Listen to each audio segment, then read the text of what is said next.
ke-10. Yoi. Akhirnya setelah sebulan live ke-10. Tunggu orang-orang rame dulu nih. Rame dulu.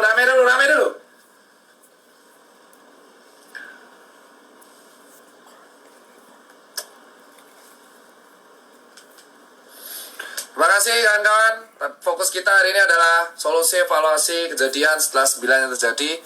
Yang pertama, banyak orang yang melaporkan, banyak banget ada orang laporin teman, gara-gara saya nge-repost atau apapun. Cuman saya nggak bahas itu, terserah lah. Dan resiko kalau kita bersuara itu pasti ada ancaman laporan UU ITE dan kawan-kawan. Terserah lah. Toh hidup kita cuma sekali juga. Jadi kita akan bahas mengenai perkembangan pandemi. Ini saya akan bacakan berbagai sumber yang saya kasih.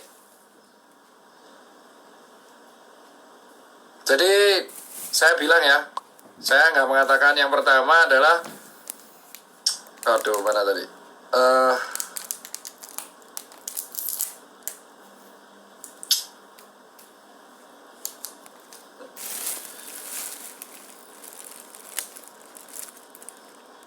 Jadi gini kawan-kawan, kita akan bahas mengenai syarat herd immunity.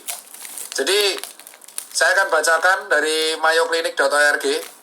Yang pertama nih live ke-10, live terakhir saya, entah habis ini saya hilang apa enggak. Ya, saya lakuin live cuma sampai maghrib ya. Azan maghrib langsung stop. Pertama, kenapa herd immunity important? Ini dari saya membacakan dulu. Jadi herd immunity itu adalah ketika sebagian besar dari sebuah komunitas menjadi kebal terhadap penyakit dan menyebabkan penyebaran penyakit antar orang ke orang menjadi mustahil. Seringkali presentasi dari populasi yang secara tertentu agar bisa disebut menjadi herd immunity. Suatu hal, presentasi atau jumlah tertentu populasi yang terinfeksi dan kebal ini dinyamakan jadi threshold proporsi. Threshold proporsi ini menjadi syarat salah satu menjadi herd immunity. Berapa persen dari komunitas yang digunakan untuk mencapai herd immunity? Maka tergantung dari penyebarannya. Syaratnya adalah minimal 94% dari sebuah populasi harus menjadi kebal untuk bisa mencegah transmisi penyakit tersebut. Herd immunity itu bisa dicapai dengan dua cara, yaitu vaksin dan infeksi. Vaksin dari virus itu menyebabkan tentara antibodi kita menjadi kebal. Jadi vaksin itu bukan obat, tetapi sebuah pencegahan agar antibodi kita, tentaranya lebih kuat, sehingga menjadi tidak bisa terinfeksi. Kalaupun kena, nggak ada gejala. Atau kedua, natural infeksi.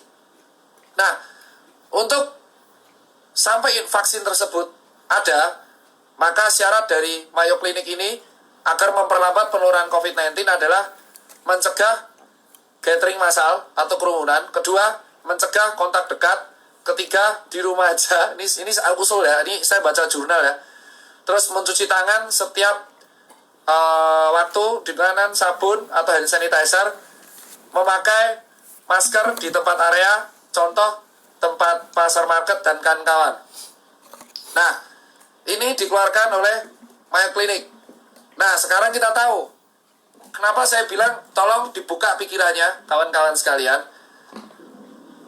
Vaksin COVAX, jadi ada sebuah organisasi yang dibuat sebuah gerakan yang dibuat oleh WHO. WHO membuat sebuah gerakan bernama COVAX. COVAX ini simbolnya adalah, bisa dicek di Google banyak, Working for Global Equitable Access to COVID-19 Vaccine. Dan COVAX ini dimulai oleh ACT Accelerator yang didanai oleh CEPI dan Gavi. Dan Gavi ini dimulai oleh si Bill and Melinda Gates Foundation. Di situsnya WHO, kenapa kita membutuhkan COVAX? Karena ini situsnya WHO, mengembangkan sebuah vaksin untuk melawan COVID-19 adalah tekanan yang paling penting di sekarang ini. Dan tidak ada yang bisa memenangkan perlombaan ini sampai semuanya menang. Jadi, COVAX menawarkan 1. Dosis minimal paling enggak 20% dari populasi negara. Vaksin, penyebaran vaksin yang dilakukan oleh COVAX. Deliver vaksin secepat mungkin setelah tersedia. Mengakhiri fase akut dari pandemik dan membangun ekonomi. Saya cuman nih ya, ini COVAX. Silakan di capture. Jadi, saya mengajari kalian soal COVAX. COVAX ini diikuti oleh 170 negara. Jadi COVAX ini menjanjikan kalau kamu naruh duit di COVAX, kamu akan mendapatkan hal ini. Mendapatkan dosis minimal 20% dari populasi. Kedua, penyebaran vaksin tepat waktu begitu tersedia, mengakhiri pandemi yang fase akut. Ketiga, reboot ekonomi. Dengan syarat kamu naruh duit di COVAX. Nah, terus, COVAX is the vaccine pillar of the Access to COVID-19 Tools, ACT Accelerator, Access to COVID-19 Tools.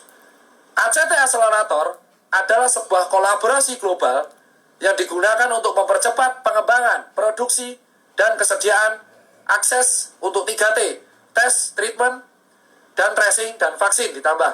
COVAX dimulai oleh Gavi dan CEPI. Anehnya,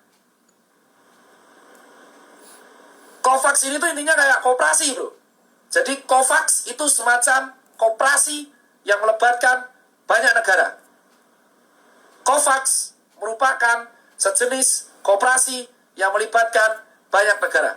Jadi kamu naruh duit di sana, kamu akan mendapatkan fasilitas berupa vaksin, paling nggak minimal 20% dari populasi, dan reboot ekonomi.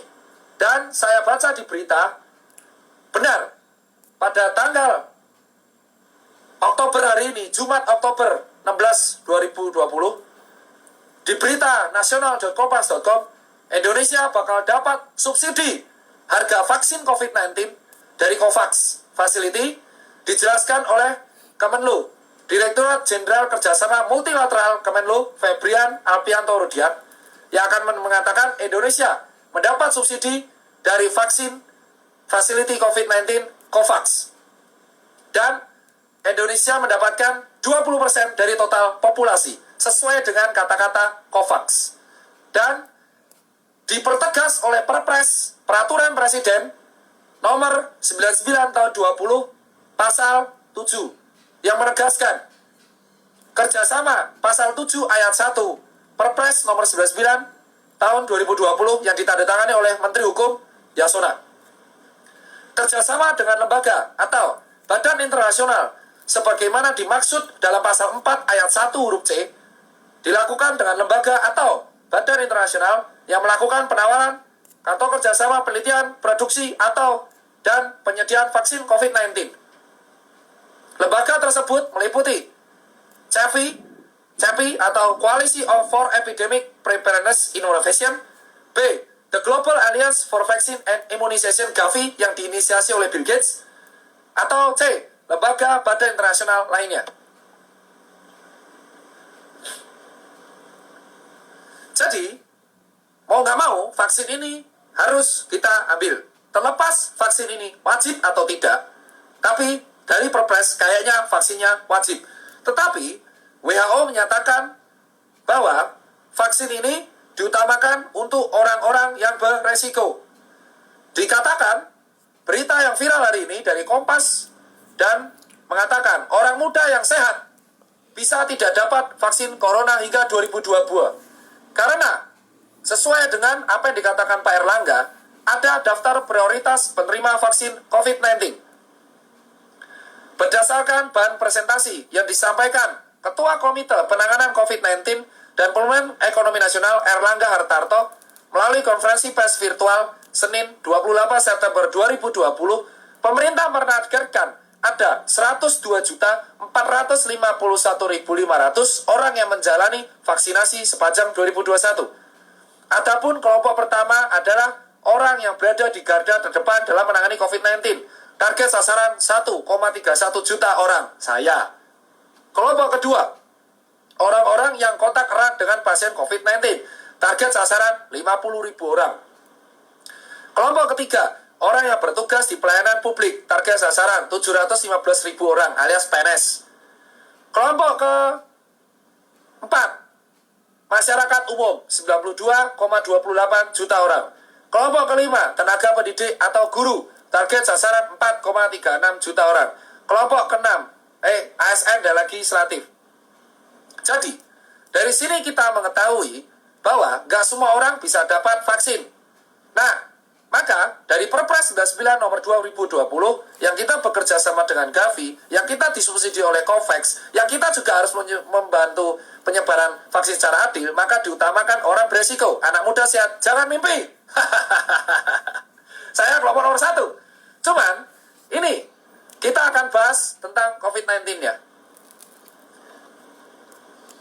Pertama yang paling aneh, ada demo Omnibus Law. Demo Omnibus Law bertepat setelah ada demo Omnibus Law, WHO tiba-tiba mengatakan statement lockdown nggak penting. Yang mengatakan adalah Saudara Dr. David Navarro yang merupakan General Director Representative of WHO. Ini suatu kebetulan yang sangat aneh. Ketika ada demo, yang sebenarnya demo ini menimbulkan kerumunan di 10 kota di Indonesia yang merupakan red zone dari COVID, di mana kerumunan ini akan mempermudah penularan, yang penularan akan memicu dari herd immunity, yang di mana herd immunity akan memicu pembelian vaksin. Terjadinya demo ini, 3 hari kemudian WHO mengemukakan bahwa lockdown itu tidak penting dan memuji negara-negara yang tidak melakukan lockdown karena akan mengganggu ekonomi negara tersebut. Setelahnya, COVAX viral. COVAX diikuti 170 negara dan menjamin komitmennya pembagian vaksin secara adil. COVAX itu menyerang 2 negara di dunia, yaitu China dan Amerika Serikat. Di sini diberitakan bahwa Amerika Serikat menolak bergabung dan mendanai COVAX. Amerika memilih untuk mengamankan vaksinnya sendiri.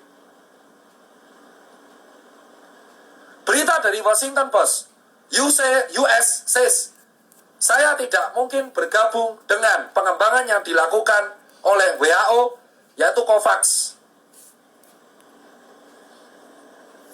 China, tempat asal COVID-19, Wuhan, memutuskan China menandatangani perjanjian distribusi vaksin corona ke negara miskin, yang akhirnya pada tanggal Jumat 9 Oktober 2020, China akhirnya memutuskan bergabung dalam pendistribusian vaksin COVID-19 global, yakni COVAX.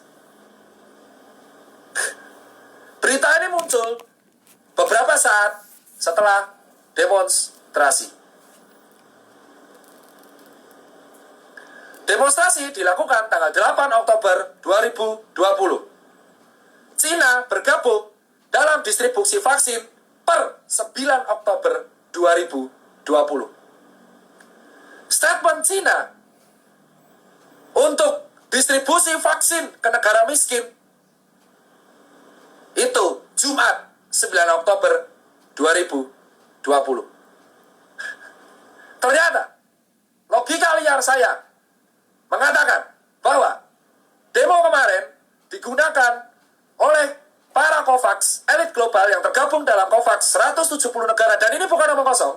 Ada daftar negara, dan negara adidaya terbesar yang gabung ke COVAX adalah China dan Inggris. Setelahnya, WHO menolak lockdown dan mendistribusikan vaksin, tiba-tiba China masuk ke COVAX. Hanya satu negara adidaya yang menolak COVAX, yaitu Donald Trump dan Amerika Serikat.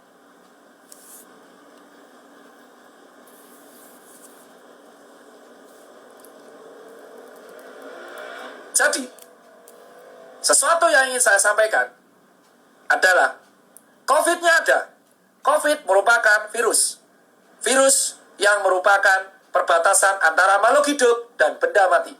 Transmisi virus COVID itu sangat viral. Awal mula virus COVID-19 dari line 1 sampai 9, virus COVID-19 ditemukan pertama di kelelawar. BAT virus, BAT virus, virus kelelawar.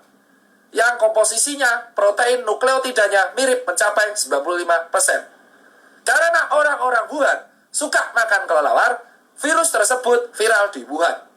Wuhan, Cina, pada bulan Desember 2019, itu merupakan salah satu kota paling sentral di dunia untuk perdagangan teknologi dan alur transportasi. Dari Wuhan akhirnya menyebar ke seluruh dunia. Karena turis Cina merupakan turis penyumbang pariwisata terbesar di beberapa daerah. Pada bulan Februari 2020, Indonesia telah menutup gate-nya. Kenapa telah menutup gate-nya? Karena kita masih menerima pemasukan terbesar, yaitu turis Cina. Saat ini, pada waktu Februari 2020, saat itu aneh. Kalau Indonesia nutup turis Cina, kita akan ditegur oleh Cina. Dan itu real. Kalau kita menutup turis Cina, kita akan kehilangan penghasilan triliunan yang bisa disampaikan oleh turis Cina. Maka saat Februari 2020, negara kita tidak punya pilihan lain selain menerima turis Cina. Pada waktu itu, turis Cina masuk ke Indonesia. Ini adalah fakta dan yang belum dibuka ke masyarakat. Sejatinya saat itu, Cina menekan Indonesia agar turisnya tetap diterima. Dan saya dapat info ini bukan kaleng-kaleng.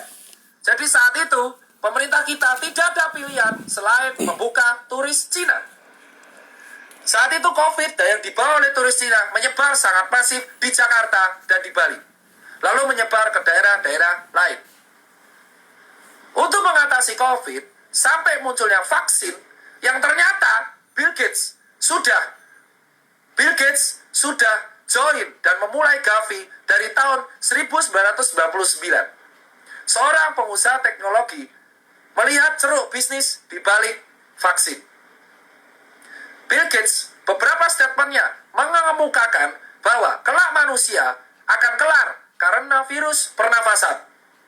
Virus yang penyerang pernafasan. Dari sejak flu Spanyol, MERS, H1N1, H5N1, flu burung, sampai akhirnya COVID-19 yang selalu menyerang pernafasan. Gavi sudah mengembangkan vaksin-vaksin di bidang pernafasan. Gavi dan CEPI menjadi garda utama untuk pengembangan vaksin COVID-19. Pada bulan Maret dan April 2020, WHO menyarankan untuk lockdown, dan saya masih ingat di berita saya capture, WHO menyayangkan Indonesia yang telat. Tetapi sekarang, di Oktober, 3 hari setelah demonstrasi 2020, WHO menolak lockdown. 1 hari setelah demonstrasi Omnibus Law, ternyata Cina masuk mendistribusikan vaksin. Pada waktu Omnibus Law kemarin disahkan, kita lupa, ternyata Perpres disahkan tanggal 6 Oktober 2020. Perpres mengenai vaksin ditandatangani oleh Bapak Yasona Lawli, Kementerian Sekretariat Negara, Bidang Hukum dan Perundang-undangan, pada tanggal 6 Oktober 2020, 1 hari setelah Omnibus Law disahkan. Kita lupa, ternyata vaksin sudah akan disebarkan secara masif di Indonesia melalui Perpres 99 tahun 2020, dan kita tidak akan bisa menolaknya. Dan Indonesia akan mendapatkan vaksin Sinovac dari Cina yang tiba-tiba masuk ke COVAX yang dibuat oleh WHO. Anehnya, COVAX yang berawal dari Amerika Serikat justru didanai utama oleh Bill Gates dan Cina. Dan ini bukan konspirasi, ini fakta, ada di media, dan disebarkan ke Indonesia. Saya merupakan salah satu penerima vaksin paling pertama. Tapi saya mengajari kalian, ternyata kita hanyalah pion-pion catur yang dimainkan oleh para pemain kita, yang tergabung, yang dinamakan oleh elit global. Yang elit global ini ternyata tergabung dalam COVAX. Dan emang itu ada.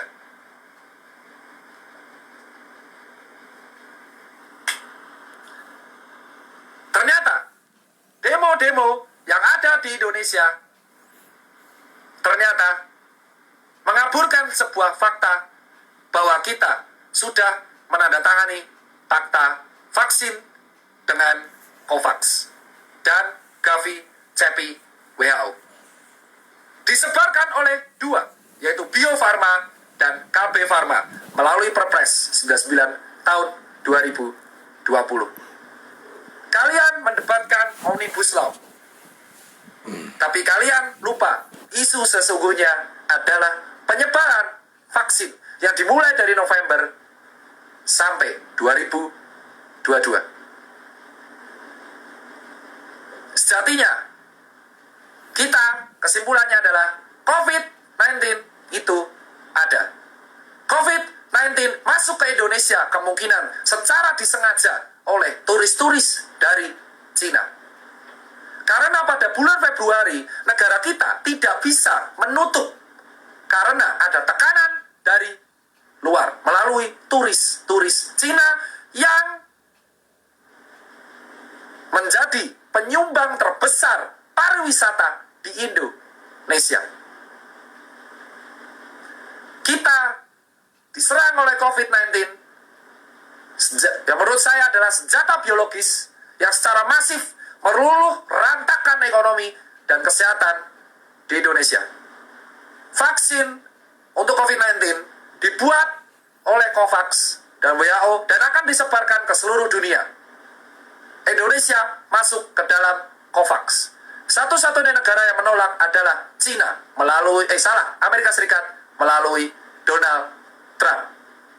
Jadi, apa yang diteriakkan oleh Jering dan FA101 tentang konspirasi elit global di COVID-19 akhirnya terbukti di tanggal 6 Oktober 2020. Pak Mardigu sudah menjelaskan ini sejak setengah tahun lalu. Saya seorang relawan yang di lapangan yang menunggu wait and see bukti-bukti. Ternyata kita sudah terjebak dalam lingkaran COVID-19. Jadi apa yang diteriakkan oleh FA mengenai COVID itu adalah senjata yang memang dibuat dan ditransmisikan oleh orang Cina, turis Cina ke Indonesia secara sengaja pada bulan Februari 2020 yang membuat Indonesia luluh lantak secara ekonomi dan secara kesehatan. Dan akhirnya mau nggak mau kita masuk ke COVAX, yang COVAX ada Cinanya dan Bill Gates-nya dan tidak ada Amerika Serikatnya. Dan kita sekali lagi akhirnya mengeluarkan uang dalam jumlah besar untuk membeli vaksin. Dan anehnya, demo Omnibus Law dilaksanakan 8 Oktober 2020 sebelum tragedi Cina masuk ke COVAX. Sekian berita di live ke-10. Kita sebagai rakyat hanya bisa pasrah. Saya sudah mendapat ancaman untuk dibui dari beberapa para elit di Indonesia tentang UU ITE. Untungnya lolos karena saya cuma repost. Pada dasarnya, kita nggak bisa lepas dari vaksin. Pada dasarnya, COVID-19 memang sudah disetting untuk masuk ke Indonesia. Pada dasarnya, ternyata apa yang dikhawatirkan semua orang kenyataan. Pada dasarnya, Omnibus Law adalah sebuah pengalihan isu tentang vaksin. Semua orang fokus ke Omnibus Law tanpa sadar bahwa draftnya memang belum ada. 812 halaman baru ada dipegang Hotman Paris tadi. Kita lupa, ternyata COVID-19 meluluh lantakan Indonesia ke dalam genggaman negara adidaya. Sekarang kita nggak bisa menolak kuasa Cina dan COVAX dan Bill Gates yang akan menyebarkan vaksin tersebut secara cepat. Karena kita nggak bisa nolak. COVID-19 virus yang ada. COVID-19 perbatasan antara benda mati dan makhluk hidup. COVID-19 tidak ada obatnya. COVID-19 hanya bisa dicegah dengan tentara. Ternyata semua negara besar takut dengan Indonesia. Itulah alasan Indonesia dihancurkan pertama menggunakan COVID-19. Indonesia itu ditakuti oleh negara adidaya sejak tahun Pak Karno. Karena perang sudah dilarang, maka kita dijajah lagi oleh COVID-19. Mungkin kalian meremehkan dan mengabaikan COVID, tapi sejatinya pajak kalian digunakan untuk membeli COVID, vaksin, yang dihasilkan oleh COVAX. Diatur oleh Kementerian Keuangan. Ternyata, konspirasi yang selama ini diejek oleh banyak orang, ternyata kejadian. Saya bilang, vaksin bukan obat. Vaksin adalah sarana untuk mencegah, bukan obat. Jadi COVID memang bisa sembuh tanpa vaksin. Vaksin adalah pencegahan. Saya bilang, kamu netizen jangan bodoh-bodoh amat. Vaksin bukan obat COVID. Vaksin mencegah agar kita tidak terinfeksi COVID. Karena COVID yang mutasi terus.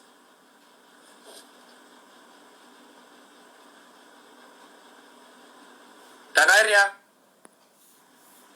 sekarang kita menikmati hasil. Kalian berdebat tentang Omnibus, tapi kalian lupa, COVAX dan Cina sudah menjajah kita lewat vaksin. Terima kasih telah menonton saya selama 10 live. Sebagai rakyat, kita hanya bisa pasrah,